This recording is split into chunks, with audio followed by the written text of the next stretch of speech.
like any movie, you have permission to step away and go process, but we also encourage you to use this as an opportunity to process what you just saw. Again, the more we, uh-oh, here go my voice. I must have a mirror. Um, so Debbie, again, thank you for bringing your family with you. I really, really appreciate this. And if y'all are willing, I would love to hear what came up for you as you watch. Debbie, Anybody? was this your first time seeing it? No, I've seen it That's before. right. I thought so. I thought so. Yeah, I've seen it before. And one of the things for me personally that came out watching this was the fact that even though, like you're saying,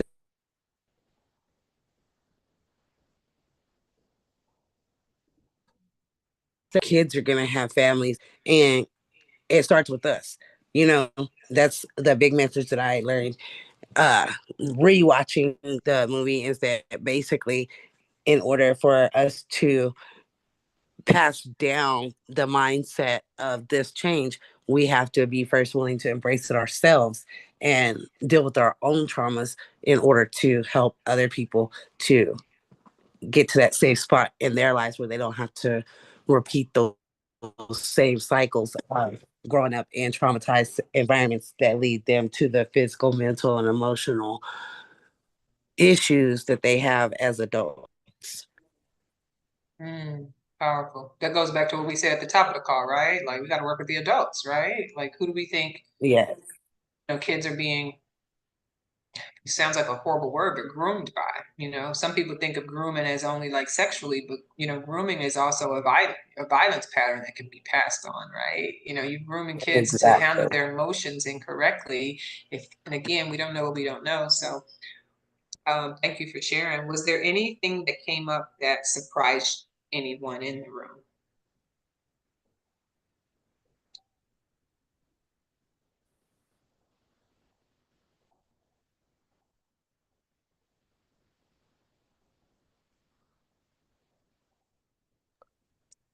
Hey, Cindy, Michael.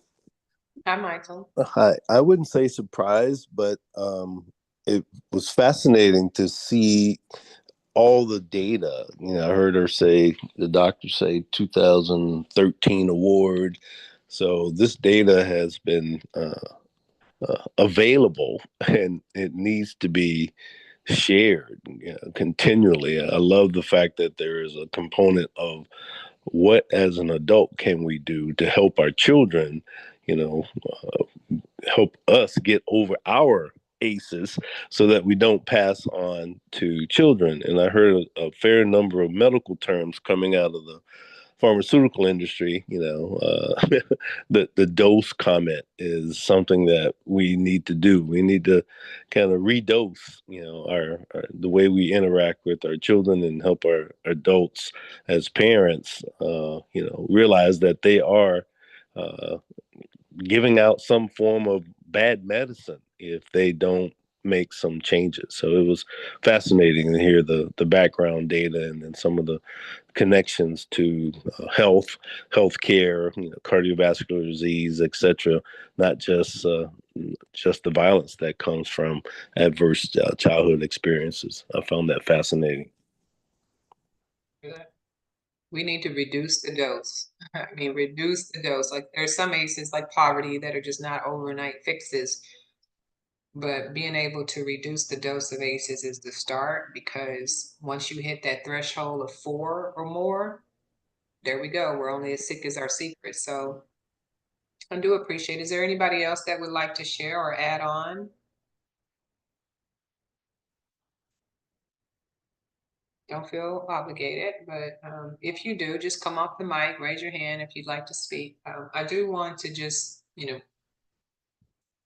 feels like we're beating a dead horse, but just to say they're so common, as you see here on the screen, that 2/3 of us have been exposed to childhood adversities, but not all of us, right? And so if some of us can do it, then more of us can do it. What I mean by that is if there are families out there that are imagining and finding ways to not expose their children to adversity, then that means it is an option.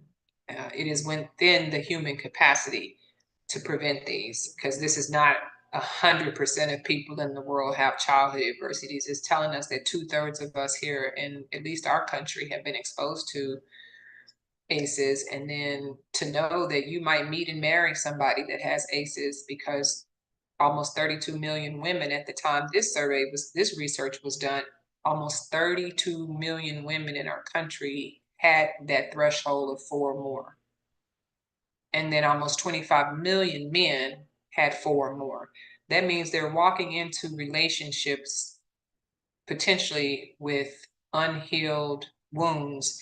And I think we know well enough to see how those unhealed wounds can reveal themselves in our relationships, whether it's through emotional violence or physical violence, a gamut of, unhealthy patterns that are only being repeated as a result of what somebody was exposed to either in their community or their home growing up. That's a lot of people. And again, I say it's a great time to be alive, because the people who had these ACEs, including myself, this study was not accessible to us back then to be able to do something about it. So now that we have it in front of us, my next question for anybody that would like to come off the mic and add value to the conversation: how do we get people to hear this information when they are living in survival mode? Does anybody have an opinion about that? How do we get people to actually sit and hear this information?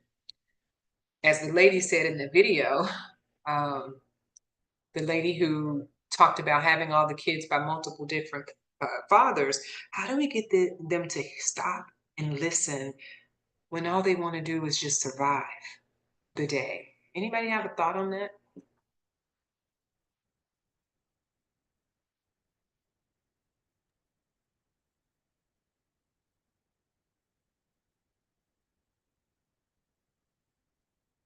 For And me, Rox, oh, go ahead, Debbie. for me, the people that I go first to are the people that you're closest to. So those are the people that you're more likely to get to listen, or the people that you personally know, that you know on a first name basis. So that's where my strategy would come to get people to listen, is talk to people that you actually know and Great advice. Great advice. personal. Great advice. Having, starting the conversations with people we have relationships with is what I'm hearing. Great advice. That's great advice. Great advice.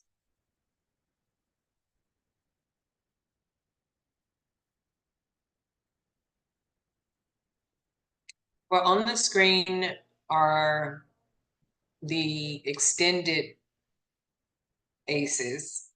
In the movie, they primarily focused on those first 2 columns, the red and the blue. But once Philadelphia, the Philadelphia got a hold of this study, some researchers and scientists decided to extend the study to also include other categories that were not accounted for in the original study, because they realized that there were other categories or experiences that also cause children to produce toxic stress and feel unsafe. And number 11, for example, bullying was not a part of the original study, but now we know that when kids experience bullying growing up, that too can influence how they navigate adulthood, whether being very submissive or whether being very aggressive. It can go on either side of the coin. So Philadelphia decided to take the study and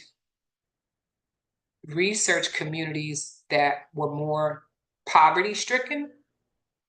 And what they found was, not only does those other 10 that we see in the first 2 columns impact our children, but bullying, foster care, psychiatric placement, houselessness issues, Being in a nutrition desert where all you have access to is processed foods because the next healthiest grocery store is, miles away. And so you work with what you got.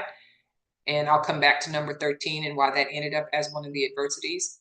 Growing up in a community where children are constantly exposed to poverty, crime, or violence also makes the nervous system not feel safe. And as a result, creates toxins that will either create a disease or create mental health issues.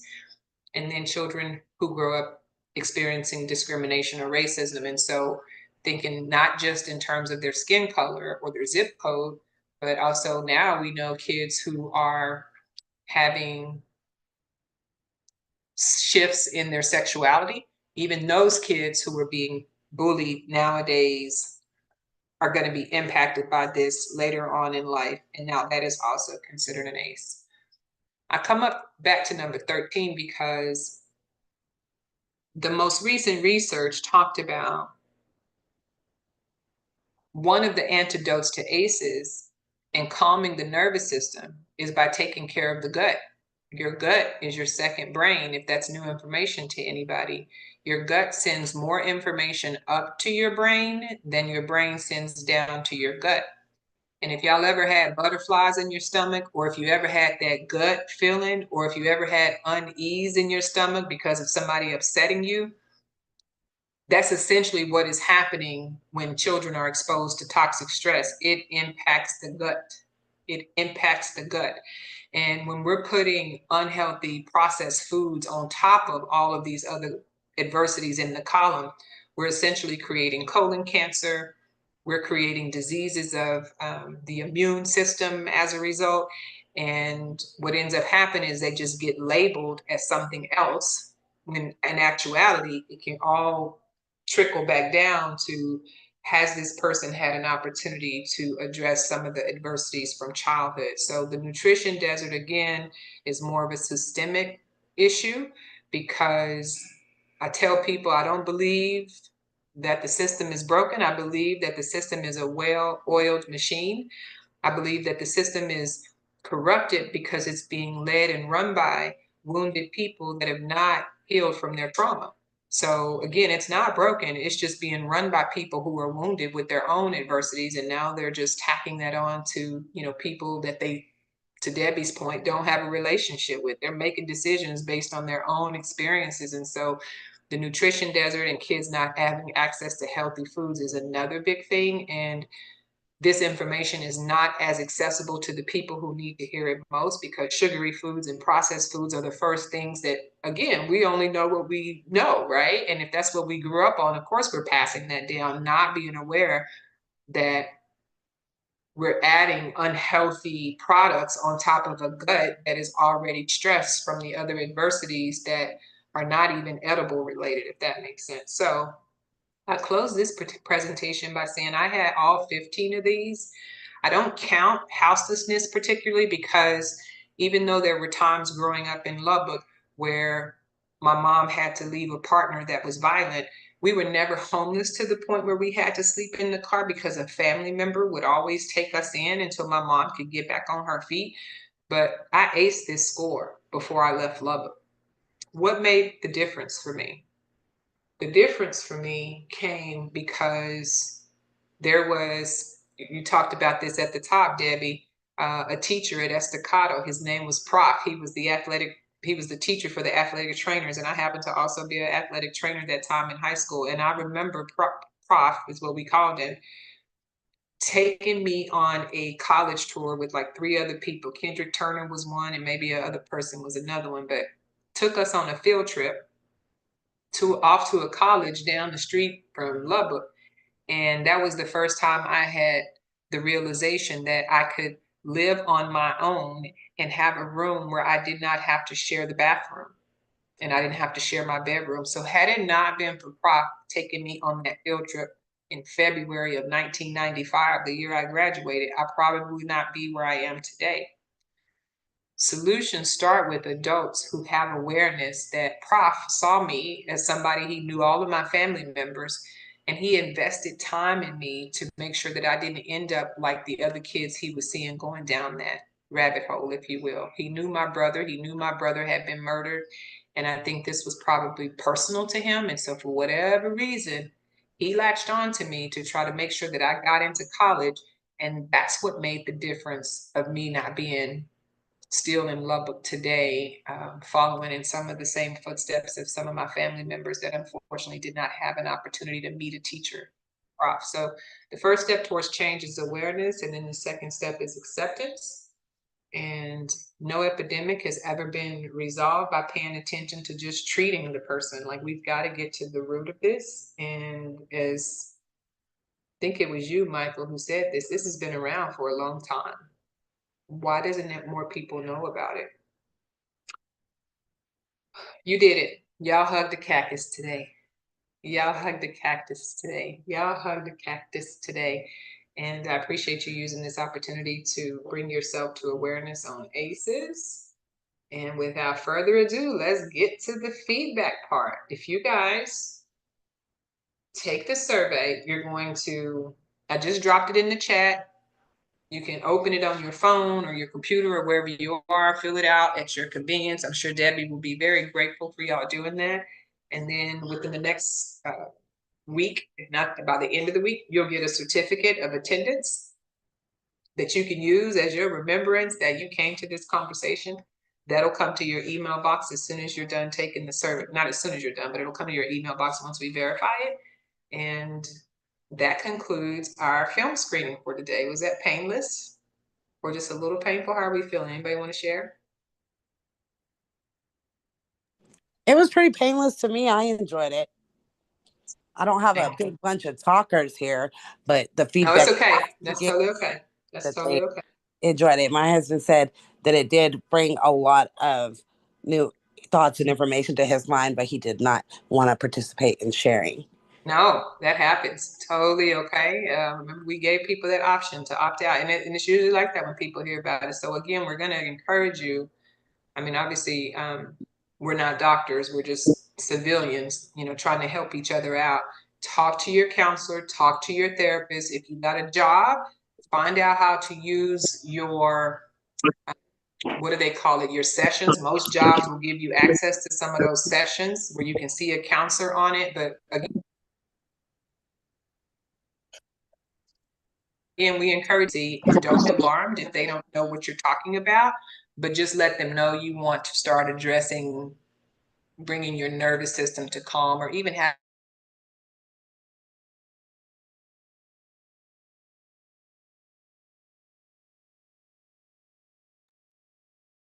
having this conversation. And it looks like you came off the microphone. It looks like I'm frozen too. Ann, you came off the microphone. Did you want to say something? Was that Ann? Yes, it was her. Did you want to say something, Ma? I'm trying to unmute. Can you hear me? Yes. You can? Yes, ma'am. Oh, okay. I enjoyed it very well. And as you know, I know a lot about these same subjects, and we have learned throughout the years on these subjects as well. But I did enjoy it. It was very informative, and I think a lot more people, it'd be valuable for more people to be able to see it. Thank you, Miss Ann. Thank you.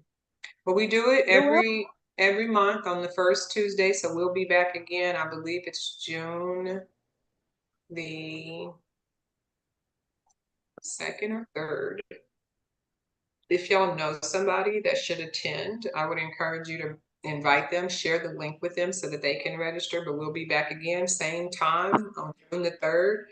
The more people, the merrier. And we want to get better at like incentivizing people to bring people to our cause. But we are a donation-based nonprofit. I volunteer my time for this nonprofit, Debbie.